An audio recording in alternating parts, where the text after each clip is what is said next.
Holy shit, this Ivan guy sounds exactly like a businessman. Know a few people that had encounters with them, and I have a few myself.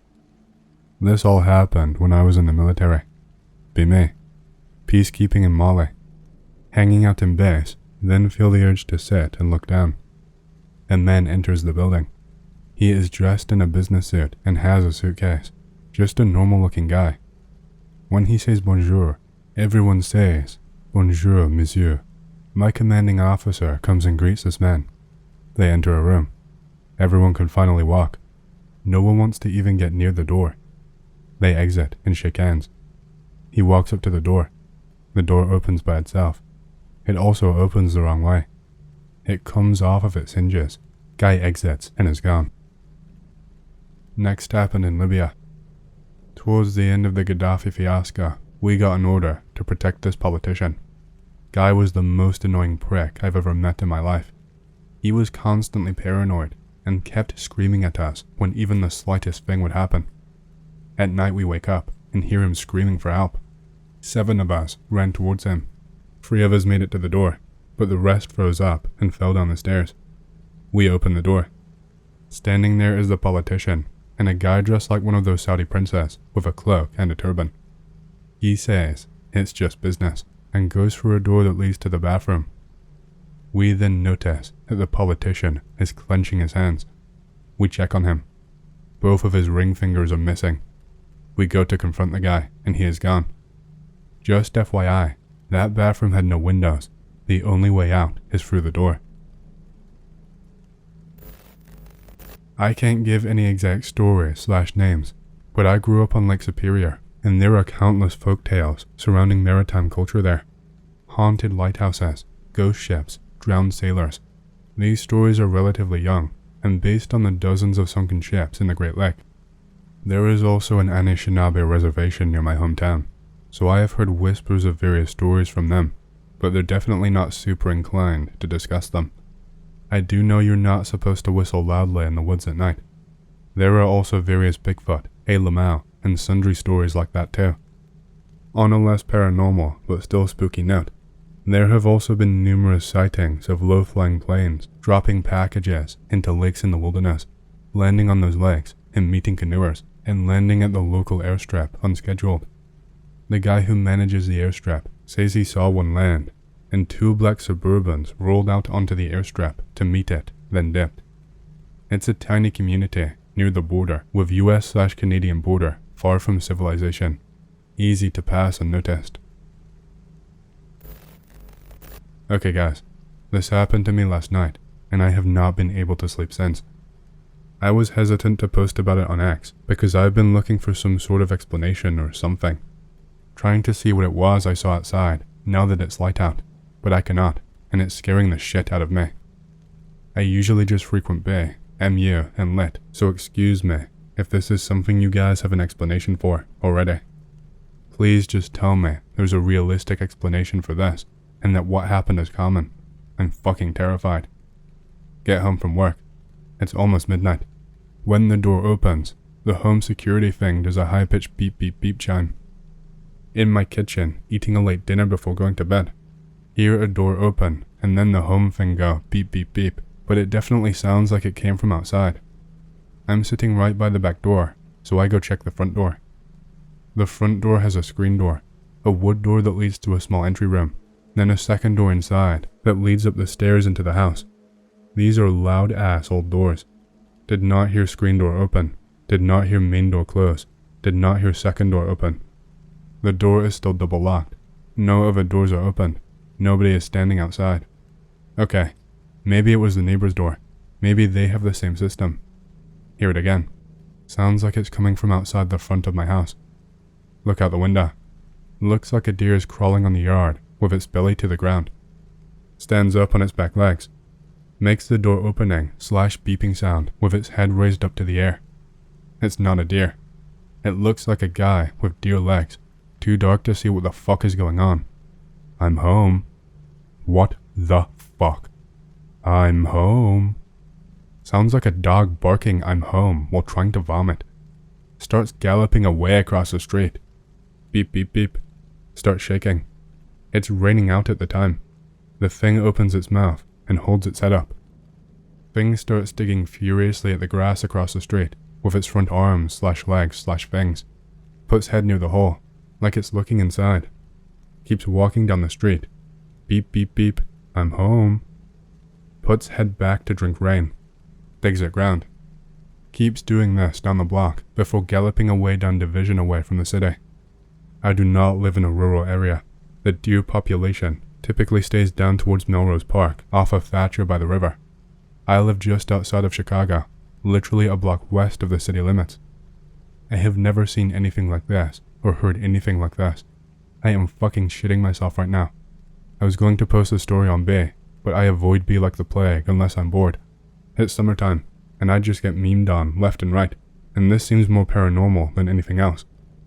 I've been googling for similar stories and trying to find some type of scientific explanation for this sort of thing, but I can't even find any sort of similar story.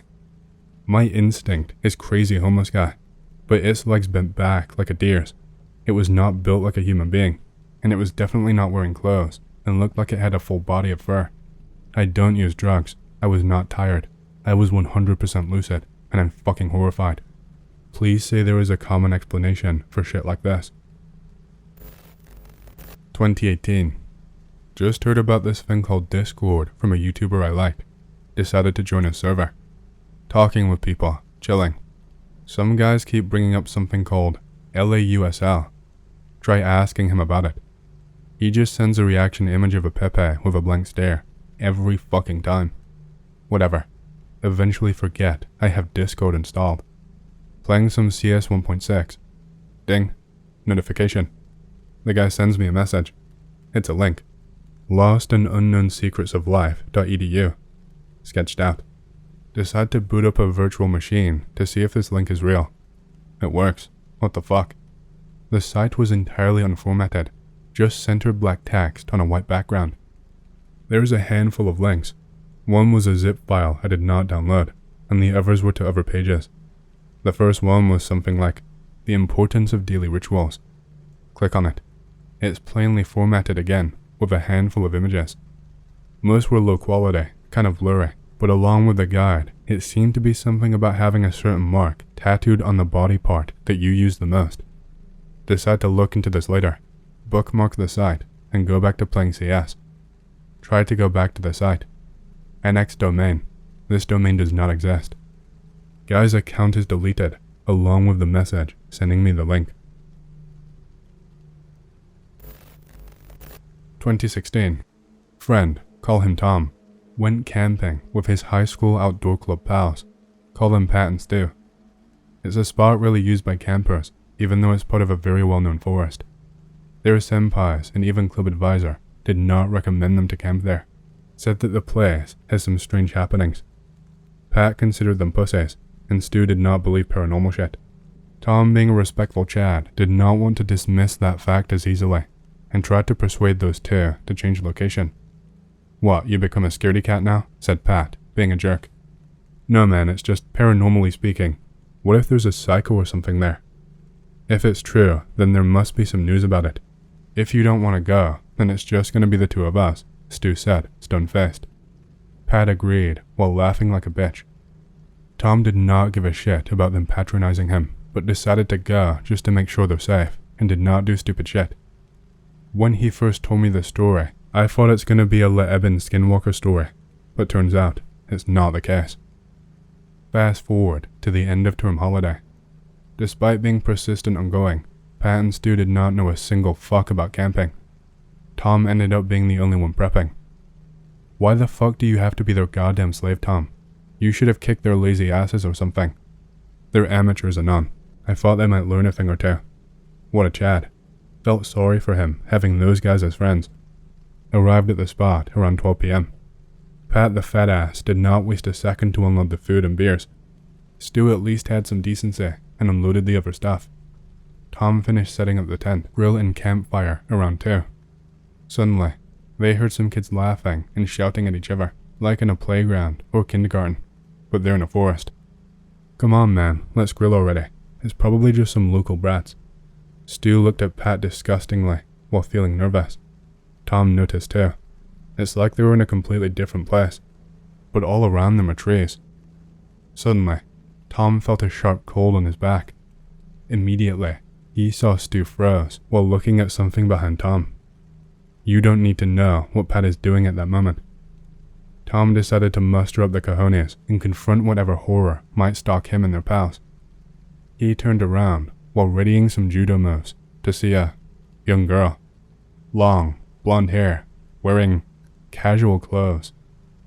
I thought it's going to be a long black hair wearing white dress like The Ring or Ju-on, but no. Blonde hair, tank top plus denim jacket, pink shirt, pink shoes, just like any chic girls. Should have been some other camper's kid, right? I mean, come on. What kind of ghost or spirit wears fashionable stuff like that? I wish that was the case, Anon. The girl stood between the tree lines, staring at them. Something feels wrong with the girl. According to Tom, no matter how hard you focus, you will see her missing parts of her face. Like one moment she'll be missing a nose, then she'll miss an ear, then an eye, etc. Tom thought it's because she's standing far away, but Stu disagrees. He has excellent eyesight, and, according to him, he never failed any eye test, and Stu experienced the same thing as Tom. They are both officially shaking now, even though it's summer and hot as fuck. Suddenly, Pat surprised them. Hey, ladies, let's cook up some grub. They both had a minor heart attack so bad that their ears started ringing sharply. You fucking bitch-ass pig, the fuck is your problem? Stu yelled at him. Hey, I'm sorry man, just kinda weirded out, seeing you guys just staring at some trees. Amidst the ruckus, Tom wished that the girl could not be seen anymore. Nope, she's still there.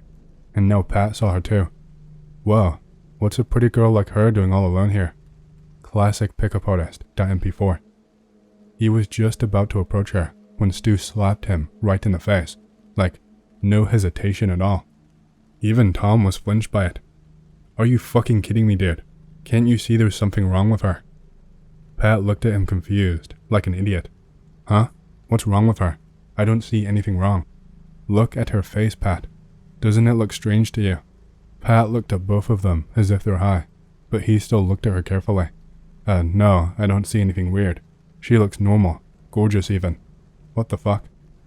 He then broke free from their clutches and ran towards her, but she quickly disappeared to the trees. Pat blamed them both for blueballing him. Stu told him to just go to a fucking strip club already. Night arrives. They sang a few songs and slept around 12. For some reason, Tom felt lethargic as fuck, like when he ran a marathon. In reality, they were just fooling around without much action. Stu already went to sleep an hour earlier cause light headache and disturbed by the girl. Only Pat slept like nothing is wrong. Few minutes later, Tom heard some rustling inside the tent. It was Pat. Tom asked him what's wrong. Gotta take a shit, won't be long. Tom offered to go with him. Nah, it's gonna stink real bad, man, I can feel it. Just have some rest, man, I'll be okay. Tom kicked a little and continued sleeping. He slept for some more until he woke again to another rustling. This time it's from outside. He looked around. Stu is still sleeping. Pat has not returned. Fuck. Tom is about to tear the tent down and rush to Pat's whereabouts until he felt the cold again. But this time, his whole body felt it. He even had a migraine for a few seconds. He told me that he even had his very first medical checkup ever in his whole life a few days after they returned from that camping trip, but the doctor told him he's perfectly healthy. After the pain subsided, very suddenly, no explanation either, he saw a shadow. It's the girl. Somehow, he is absolutely sure that it's the girl's shadow. The girl just stood there. What should be around 2 to 3 minutes, according to his watch, felt like hours to him. Until suddenly, the girl lunged forward and grabbed the tent. Tom was supposed to scream, but he felt his heart was having like a really deep impact, like a mild but deep heart attack. He literally felt like his heart would jump out of his throat like in the films. His body temperature raised rapidly. Both his ears started ringing sharply, that even his own breathing sounded muffled, up to the point that only his heartbeat was audible. Soon, his knees went weak, and he just fell to the sleeping bag. Before his consciousness faded entirely, he managed to grab 3 holy items that he happened to brought along. He placed the Bible on Stu, still sleeping. He placed a tiny picture of Jesus he kept in his wallet on Pat's sleeping bag, and he grabbed the rosary pendant on his necklace really tight while praying for Pat's safety. Not too long after, he drifted to sleep. He can feel that he's slowly feeling peaceful, but just a few seconds before he completely fell asleep, he swore that he saw the shadow of the girl's head directly staring at him. Morning came. Tom forced his body to get up, even if he's still tired as fuck. Pat and Stu were not in the tent. Fuck. He rushed outside and saw Stu on the ground, hugging his knees. When he saw Tom, he hurried to Tom frantically and hugged him while bursting in tears. Tom immediately went pale. It's Pat, man, he's... Say no more, Stu. Just calm yourself. He walked slowly towards the fireplace and saw Pat lying on the ground. Tom still gags to this day whenever he recounts this part. Pat was covered in reddish black liquid. His body was covered in bruises, many shallow ones and a few deep ones. Somehow, only his pants were gone. His boxers are almost completely tattered. His shirt is only lightly scraped, but covered entirely in God knows what. But the scariest part is his face. His mouth, nostrils, and ears are filled with this liquid, and his eyes are fucking lifeless. Luckily he's still breathing, albeit very ragged and labored. Tom told Stu to just pack the most important stuff to the truck, while he wrapped his hands with his torn shirt, used as a makeshift towel to carry Pat. They reached the nearest hospital in about 1 hour. The doctors could not explain what kind of liquid it was. The red part is definitely your friend's blood, but the black part. I'm sorry to tell you that our lab test does not give us any meaningful result. Some docs said it's tar, others said it's dried bear blood. While they waited for Pat's parents to arrive, an elderly janitor approached them. He genuinely looked like a war veteran, around 50-ish. He only said one sentence to them, with the most serious expression you've ever seen. If you boys know what's good for you, you will never return to that place. He walked away while muttering prayers. Not too long after, Pat's parents arrived. Tom and Stu were just about to ready themselves to get assaulted in prison when Pat's parents thanked them instead for saving their son. Around 1 week later, Pat was discharged. The wounds healed, but Pat transformed into a completely different person. He became quiet, ate little, and lost many pounds. According to local rangers and cops, the area used to be a place where a girl was kidnapped and murdered, and legend has it that on her final breath, the girl cursed the area, and whoever dared to be as insolent as her kidnappers/murders in there will accompany her in hell. On their last days of high school, Tom decided to quit the outdoor club, while Pat and Stu transferred school far away from there. And ever since the incident, Tom always refuses to go on a camping if the area has even a little bit of bad or strange rumors. A friend of mine grew up in rural Virginia. One day, he was playing with his friends as a kid at a buddy's property. The property was pretty big, and had been in the family since before the Civil War. Apparently, there was a really old shed on the property in the woods, like really old. The kids had seen it many times before, and always wondered what was inside of it, but they could not get in because it had a large metal lock on it that looked like it was forged by a blacksmith. This day, out of sheer boredom, the kids decided to bust the door in. After a lot of effort, they were able to break the lock with a large rock. Inside the shed was a bunch of old-timey war stuff. There were bayonets and buckles, and various leather pouches and belts. No guns though. It's like the family's old war gear from when they were still living in Scotland or something. There was even a sheepskin scroll depicting battle plans of some sort. There was one object that stood out, however. There was a large, double-sided battle axe leaning against the wall. Unlike everything else in the shed, the axe had no dust on it. The kids found it very strange and out of place. One of the boys picked it up, and the kids went outside to play with it. All of their hearts stopped when they saw about 100 feet away 8-foot-tall black humanoids with very large heads and big yellow eyes staring at them. They ran back inside the shed and closed the door. After hours of hiding in the shed, they decided to take the bayonets and shields and charged the things. They busted out of the shed to find the things had disappeared. Be me.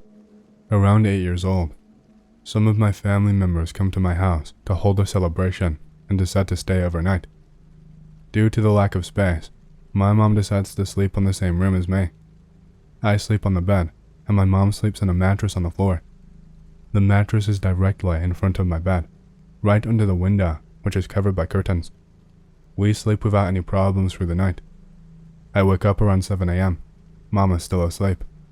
Pull out my PSP and start playing some God of War to spend some time before she wakes up. I'm playing and occasionally taking peeks at my mom to see if she is awake. Eventually notice something unusual going on with her. It's almost like that person isn't my mom. I get up and get closer. I stare at her face. It does not look like her. Start to freak out. Can't put my finger on why she does not look like herself, because I am sure it's her. It's almost like something is missing. Start to panic. Run to the bed and just sit there like an idiot, staring at my mom. Some time passes.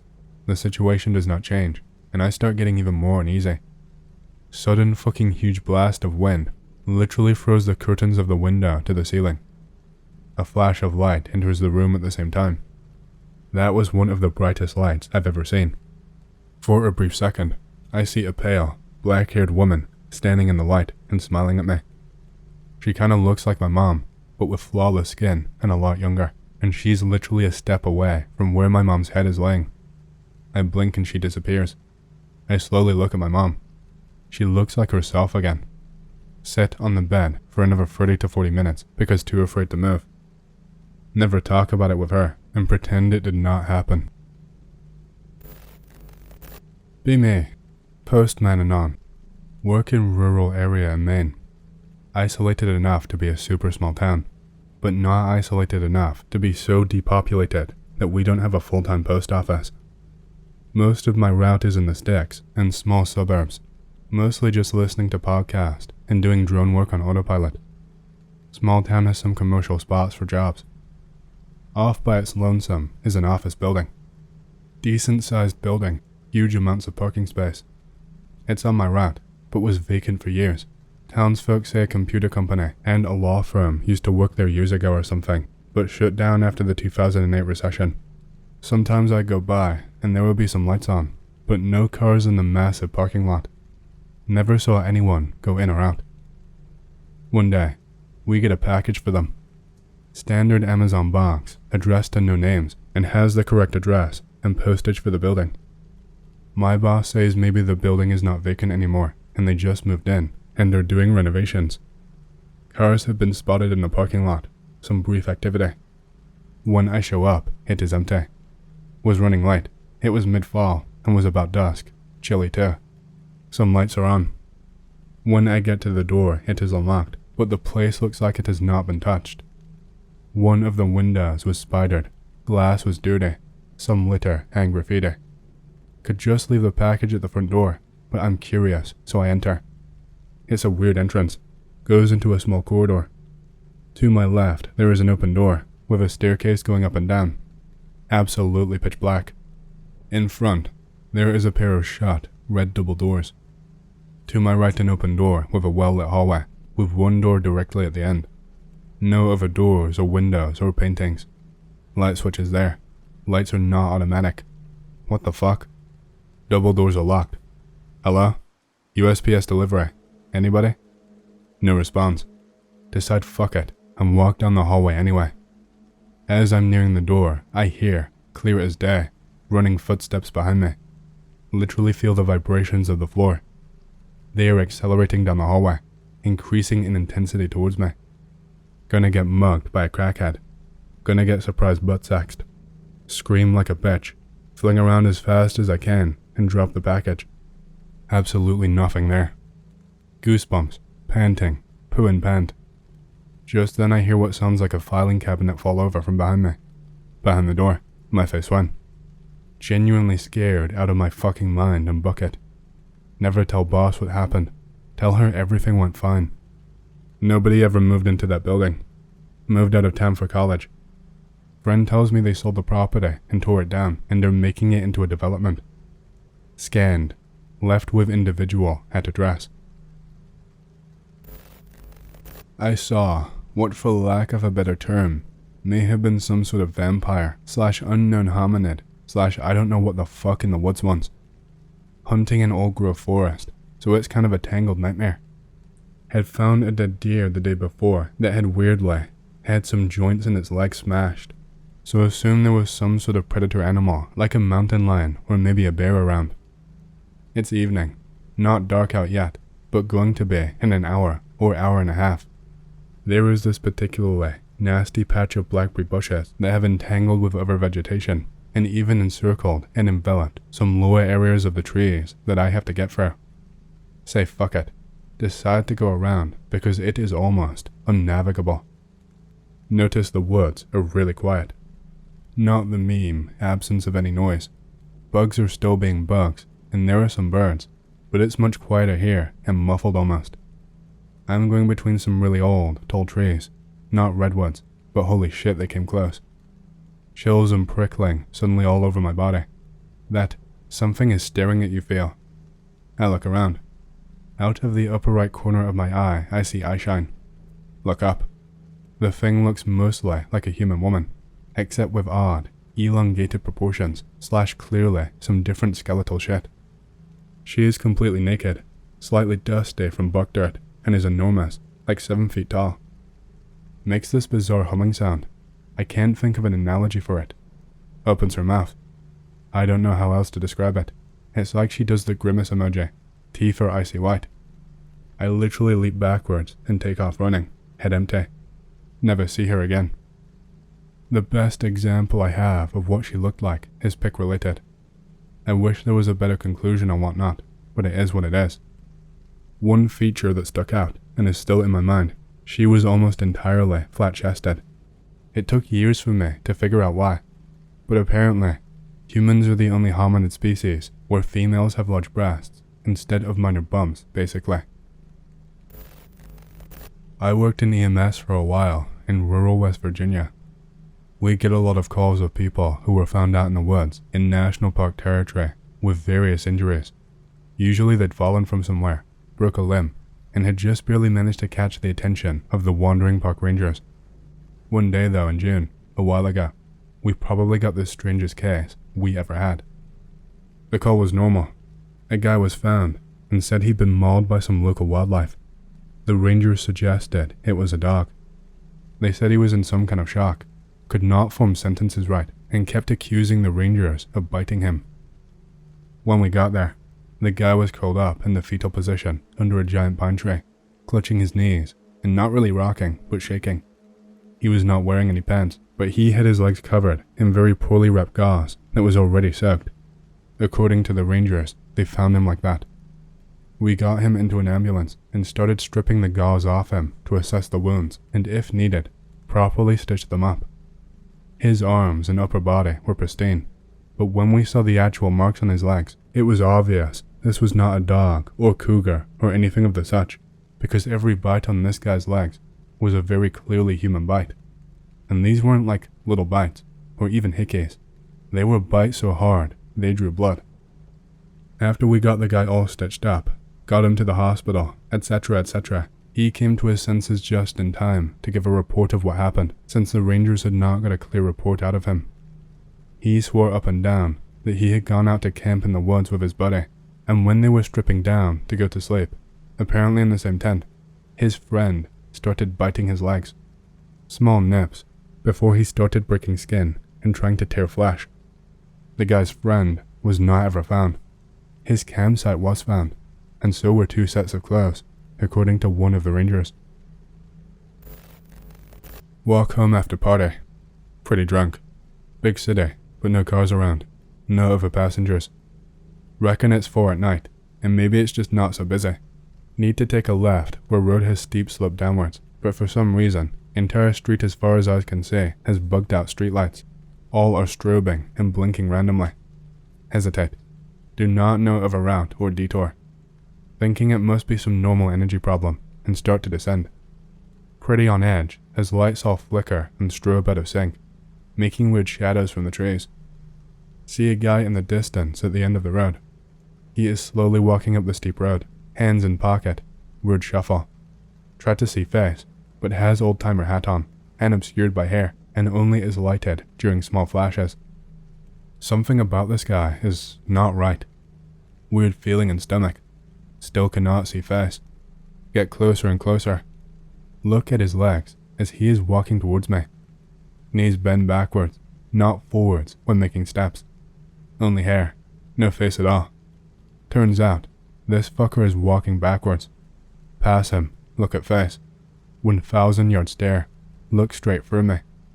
For some reason, this guy decides best way to walk up a steep road in the middle of the night, while streetlights are flashing, is to walk backwards.